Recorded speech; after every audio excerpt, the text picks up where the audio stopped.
O Jotaro tem um filho. Um filho que toda pessoa decente da comunidade de Jojo quer esquecer. Sim, o filho perdido de Jotaro é totalmente real. E isso não é teoria maluca não. Não é nenhum vazamento ou rumor. E o pior, isso é muito mais antigo do que você pensa. Não é simplesmente uma fanfic criada por alguma fujoshi de 14 anos desesperada. Nesse vídeo você vai conhecer a fundo Jota Kujo, o filho biológico de Kakyoin e Jotaro. Essa maluquice toda foi apresentada no verão de 1994, durante um evento dos estúdios Clamp, chamado Clamp Wonderland, onde foi apresentada a história do fanzine JoJo's Bizarre Adventure Married Life, ou em português, A Bizarra Vida de Casados de Jojo. Além disso, foi feita uma animação de poucos segundos, baseada no personagem principal dessa história, o filho de Jotaro, que vai ser o foco desse vídeo. Mas antes, vocês devem estar cientes de uma coisa. Talvez o nome desse estúdio não soe tão estranho pra você, mas isso faz total sentido, porque o estúdio Clamp é extremamente conceituado. A sua obra mais famosa é definitivamente Sakura Card Captors, mas eles também fizeram o design dos personagens de Code Geass. Então dá pra entender que isso aqui, apesar de ter claramente as suas despreocupações com um roteiro minimamente decente, não é simplesmente uma fanfic meia boca criada por uma pessoa completamente aleatória. Isso aqui é definitivamente uma história meia boca, mas tem um selo de um estúdio grande e que é bem respeitado nesse meio. Essa fanzine, antes de apresentar Jota,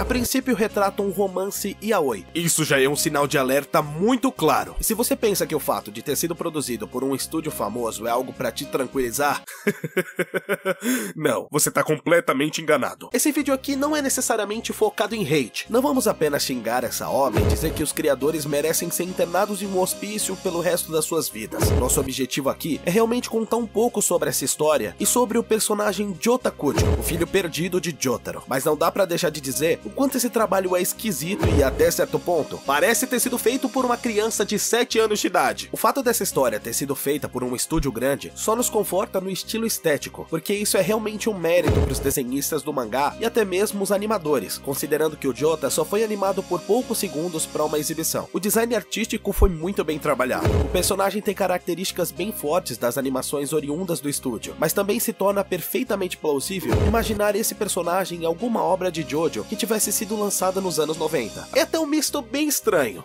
porque o Jota parece ser uma mistura do Jotaro que apareceu no flashback da parte 5, junto com o que seria o design artístico dos personagens da parte 7 e 8, se tivessem sido lançados nos anos 90. Mas, resumidamente, eles fizeram um bom trabalho em animar Jota como um personagem de Jojo, mas com a assinatura típica desse estúdio. Voltando ao foco, em 1994 acontece o evento Clamp Wonderland, que aconteceu presencialmente em várias regiões do Japão. O estúdio promoveu esse evento e divulgaram várias coisas, mas especificamente na sexta edição do evento. Eles deixaram à mostra o mangá / fanzine yaoi de Jojo, junto com um curto videoclipe onde aparece o Jota Kujo, que, como eu citei anteriormente, até que é bem feito. O Clamp Wonderland era um evento que acontecia de tempos em tempos para celebrar os estúdios Clamp e suas produções, e no meio disso, eles criaram paródias de obras famosas, e uma dessas paródias foi justamente JoJo's Bizarre Married Life. Além disso, eles fizeram paródias no formato de fanzine, que são justamente histórias de fãs, mas criadas pelo pessoal do estúdio. Ou seja, é um fanfic só que com uma qualidade superior, mas ainda assim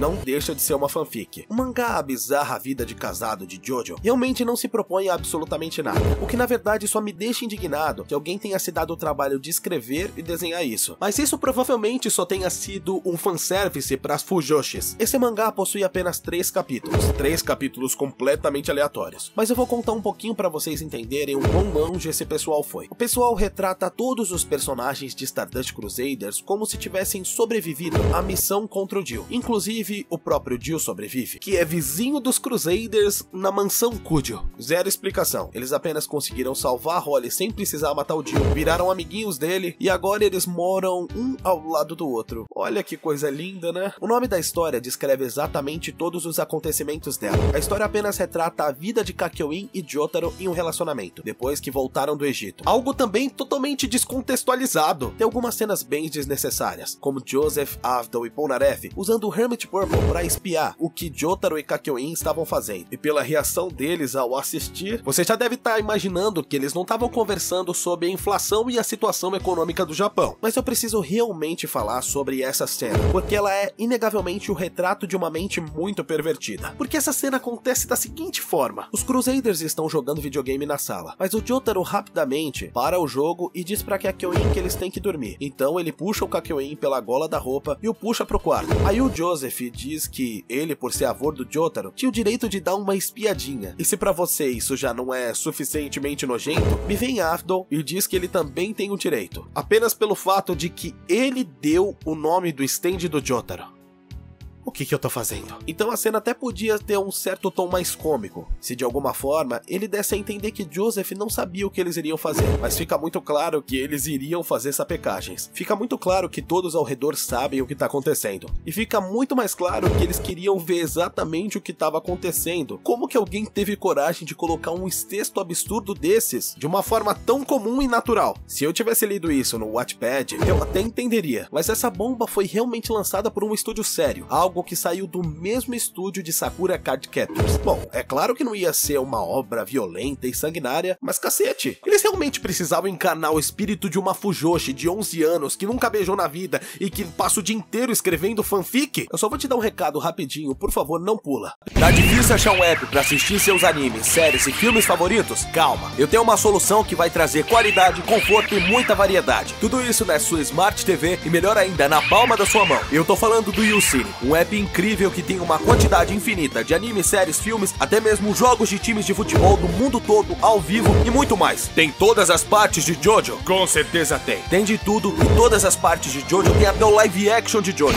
No primeiro link da descrição vai estar o link da YouCine pra você baixar. A história continua seguindo com os eventos bem simples, até que um dia, repentinamente do nada, o Kakyoin descobre que ele botou um ovo. Cara, sem implicância, o que tava passando na cabeça desse pessoal? Como que eles olharam pra isso e pensaram: putz, isso aqui é uma história muito boa. E sinceramente, considerando que a história já retrata um romance gay entre dois personagens héteros, eles criando um filho juntos nem deveria ser algo tão absurdo assim. Custava alguma coisa colocar os dois pra adotar uma criança do jeito normal? Deu pra perceber que eles quiseram ir um pouco na onda do tem bizarro no nome. Mas calma lá, talvez, se eles tivessem encontrado esse pivete na floresta, no meio dos lobos, ou se o garoto aparecesse um dia na porta dele sem explicação nenhuma, ou até mesmo se uma maldita cegonha tivesse entregue essa criança de uma hora pra outra. Mas não, em vez disso eles preferiram colocar o Kakyoin botando um ovo do Jotaro, e desse ovo saiu o filho biológico deles dois, o nosso não tão amado Jota Kujo. Agora sim, nós podemos falar sobre o grande foco desse vídeo, o filho esquecido de Jotaro Kujo, o irmão alternativo de Jolyne. O nome Jota foi dado por Joseph assim que o ovo eclodiu, inclusive algo que não tem nenhuma explicação, mas o Jotaro e o Jota se odeiam. Sim, desde o nascimento do garoto. O Jotaro tem uma bronca com a cara dele que não faz sentido algum, e esse ódio é totalmente recíproco. Jota é fisicamente idêntico ao Jotaro. Ele também herdou alguns traços da sua personalidade, como o fato de ser estressado e brigão. Aliás, o seu crescimento também é um daqueles elementos que surfam na ideia da bizarrice, não precisar de explicação alguma, já que o Jota nasce praticamente com idade para ir pra escola, e 10 anos depois, ele já tem idade para frequentar o ensino médio. Até uma tarefa simples, como a passagem de tempo, esse pessoal conseguiu esbugalhar. Mas vamos lá, por causa do seu hábito de brigar na escola, ele acabou também discutindo e brigando com Jotaro, e nessa discussão, ele despertou seu stand, o Charming Green, que é tão genérico, mas tão genérico, que eu vou falar dele daqui a pouquinho. Então tem um time skip de 10 anos, e nesse período, cronologicamente, o Jotaro estava em Morio, então constantemente Jota ia lá para entregar alguns pacotes, normalmente para ajudar o Kakyoin, e no meio dessas viagens, ele criou uma amizade muito forte com o Josuke. Com essa amizade, acabou tendo alguns problemas, já que Jota odiava o Jotaro profundamente, e ele não aceitava que o Josuke pudesse ter algum tipo de admiração por ele. Aliás, o Jota é um personagem tão raso que tem muita coisa que poderia ser destrinchada a respeito dele. Ele praticamente juntou os traços de Jotaro com algumas delicadezas do Kakyoin, então a personalidade dele é basicamente um resumo de ser brigão, delicado e odiar Jotaro, mas realmente não tem nada mais pra oferecer. E até mesmo o seu stand,